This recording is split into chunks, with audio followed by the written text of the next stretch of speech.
So coming into this chapter, we're seeing the reaction to the announcement of Yuka taking on Dabura in this duel for the fate of Tokyo. Like, the Sumerians want to take over Tokyo, make it like their new colony, essentially, like their new home. But also, if that happens, the killing of cursed spirits can no longer happen because they see them as Kalians, like their sacred beasts, a part of their religion. That's obviously a problem because cursed spirits are bad for humanity. And they're talking about why Yuka was like a good representative here, and I'm still not seeing any good reasons for that, other than she's just going to die quicker than they expected because of her brain tumor. She's definitely not the strongest sorcerer available. I'm sure there are other sorcerers stronger than her. I mean, of course, Yuji is like the main candidate, but they can't find him. It doesn't even seem like they tried to find him. This portion of the story is just suffering from severe pacing issues, the same way that the original series did in its last arc. I suppose an explanation for this is that Yuka is going to die anyway, so they feel that she's a justified sacrifice since no one can defeat Dabura besides Yuji. So they don't want to lose a sorcerer who isn't going to die in the process, I guess. But it's like, why even have the duel at all? Just be like, okay, you know what? You can have Tokyo. We'll figure out another way to deal with these cursed spirits. But they're talking about the possibility of like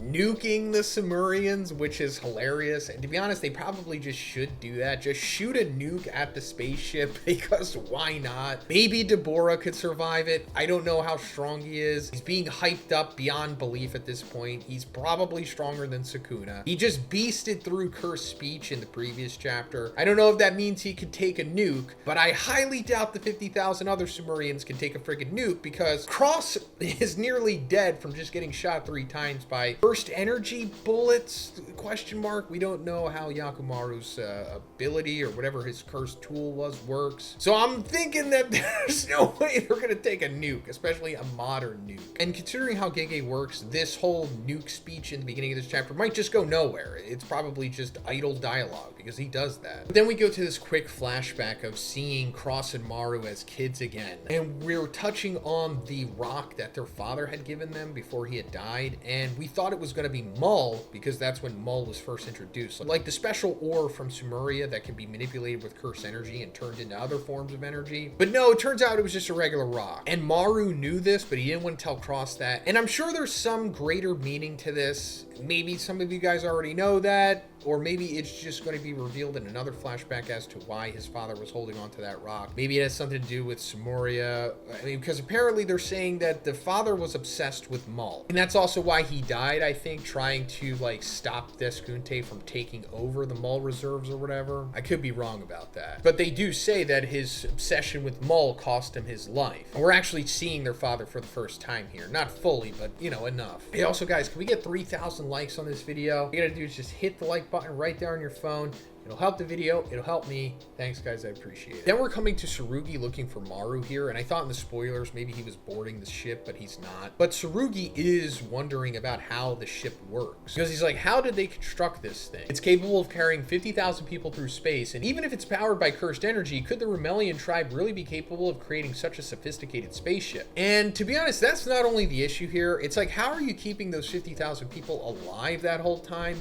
Where's like the water and the food on that ship? I mean, granted, there's a lot of missing connective tissue there because at the end of the flashback, we just saw Maru and Cross like constructing the ship at first from the special mull from the quarry that Dora was like hoarding. But then we don't see what happens after that. So in between that time, they made the ship out of just using cursed energy essentially. And then somehow they got 50,000 people onto it, kept them alive for 2 years, and then made it to Earth. But we are getting some more info on that from Maru here, because once Surugi finds him, Maru reveals that the ship was made from not just regular mull, but like this super pure mull that came from that quarry that Dora was mining, like we said. But the special purity of the mull made it so that they could make this ship. Not only made the ship, but I guess also made it have this different form of energy needed to make this crazy interstellar travel, because he says that it took them 2 years to get to Earth. We don't know how far away Sumeria is, but it's definitely light years away. They're traveling faster than the speed of light. I don't know if they're going through like wormholes. They essentially kind of have to. They have to bend space-time in order to make this trip, I guess, right? I don't know if Gege is really going to go that much into it. I mean, he could. He tried to do a lot of scientific posturing in the first series, so I'm surprised that he's not really trying to do that now, but maybe he will get into that once we see like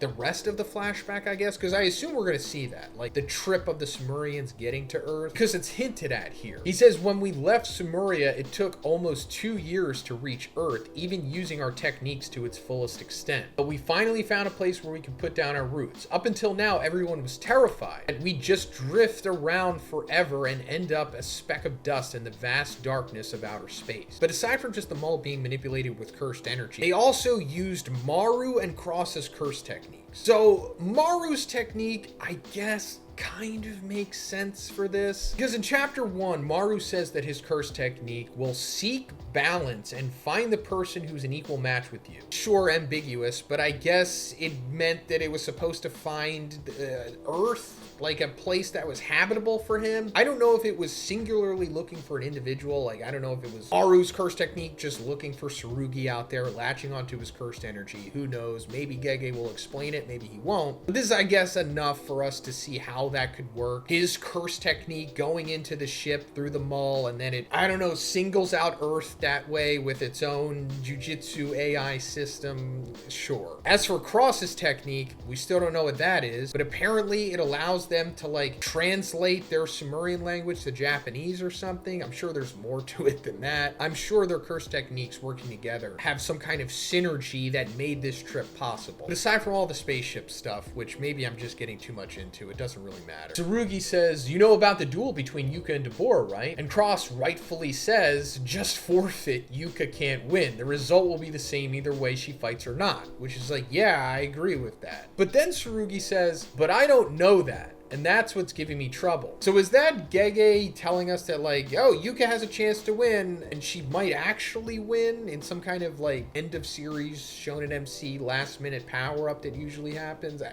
Maybe. Because Surugi also says there's something Earthling sorcerers use as a last resort when their lives are on the line, a binding vow. And Maru says, and it boosts their cursed energy and techniques. Still, that doesn't mean that she could beat Dabura. And yes, for sure, it shouldn't matter. Because like I said in the previous review, Dabura versus Yuka is Hydrogen Bomb versus Coughing Baby. It doesn't matter if you give the Coughing Baby several binding vows. It's not going to magically make them strong enough to defeat the strongest character to ever exist in this series. But I guess it will. I guess this is enough to give her a fighting chance. Maybe Gege is going to borrow even more from Hunter x Hunter and have Yuka wind up doing what Gon does in the Chimera Ant arc. I'm not going to spoil it for anyone who hasn't gotten that far in Hunter x Hunter, who hasn't read it or wants to read it, but if you know, you know. Also, it's possible that Yuka's technique might give her a chance to defeat Dabura because we don't know what her curse technique is. We've only seen her do some things with it, which ultimately just winds up giving her like claws with cursed energy on them, right? But considering how her hands go and then it like activates that claw thing, what she says with savage jaw strike, as well as like biting twist, it's kind of implied that this is a new form of the 10 Shadows technique. Instead of like summoning multiple Shikigami, it more so adapts her body to mimic the Shikigamis of the 10 Shadows. Like she does this to mimic the divine dogs. I don't know, fill in the blank. But I wouldn't be surprised if this is the new version of the 10 Shadows, and that would be kind of cool. Now, how does she have the 10 Shadows? Well, she does have Zenin blood in her veins. Maki is her grandmother. While Maki didn't have a curse technique herself, she still was a Zenin, so the 10 Shadows curse technique is some way recessively in there, I guess. Going further in time, 60 years or whatever, Yuka now has a new variation of the 10 Shadows. And if she does have that, then of course Mahoraga is going to be included in this in some way. So I guess that's what she's ultimately going to do against Dabura. She's going to do like whatever the Mahoraga equivalent of this is, and then Mahoraga out against Dabura and like adapt to him and then maybe defeat him that way. And it's like, that's cool, but it's like, stop going back to the Mahoraga well. Yes, he is very cool, and the way that he was used in the original series, especially in the Gojo versus Kuna fight, was masterful. But it's like, just retire him.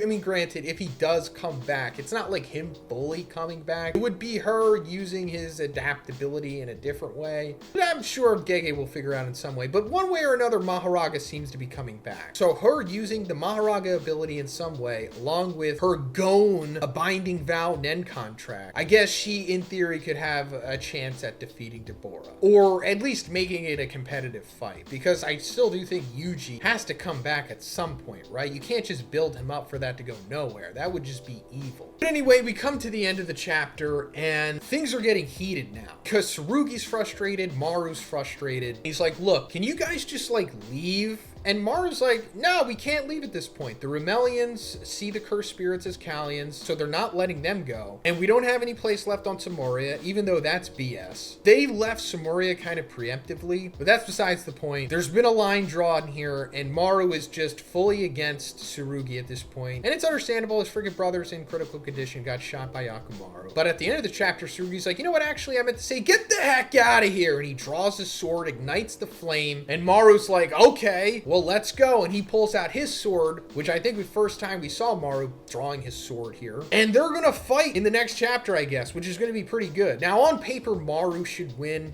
It seems like Maru is much stronger than Surugi, but maybe it won't be that simple because we haven't really seen Maru actively fight. We only saw him fight unconsciously. So maybe he was stronger in his unconscious unhinged state. But let me know what you thought about this chapter in the comments, guys. If you liked it, please give it a like and please subscribe if you haven't already. Have a great day and I'll see you in the next one.